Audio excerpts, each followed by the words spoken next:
కర్నూలు జిల్లా పత్తికొండలో అక్రమంగా గోవులను తరలిస్తున్న కంటైనర్ను విశ్వ హిందూ పరిషత్ కార్యకర్తలు అడ్డుకున్నారు.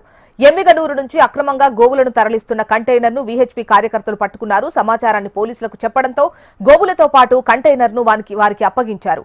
పోలీసులు కేసు నమోదు చేసి దర్యాప్తు చేపట్టారు. గోవులు అక్రమంగా తరలిస్తున్నారని పత్తికొండ పై నుంచి పోతున్నాయి. ఇట్లా బెంగళూరు, చెన్నై, ఇట్లా కడప సైడ్ కొన్ని పోతున్నాయని మాకు వచ్చే సంవత్సరాల ప్రకారం ఒక నెల నుంచి దాని గోవుల కోసం మేము వెళ్తున్నాము. వెళ్తుంటే నిన్న నైట్ ఆదివారం నుంచి రాత్రి 12 గంటలప్పుడు కరెక్ట్గా ఒక లారీ నిండా ఆవులు, గోవులు 2 ఎద్దులు, 36 ఎద్దులు, 2 బర్రెగొడ్లు, 1 దున్నపోతు ఇవన్నీ కలిసి కబేలాలకి తీసుకొచ్చి చెన్నై పోతున్నాయి. దీనిని ఆపి పత్తికొండ లిమిట్స్ మన సిఐ గారికి అప్పచెప్పాము. దానిపైన ఎంక్వైరీ చేసి గోశాల పోతున్నాయి, రైతులు పోతున్నాయి ఎంక్వైరీ చేసి దానిపైన తగు చర్య తీసుకోమని చట్టపరంగా శాఖపరంగా తగు చర్య తీసుకోవాల్సింది.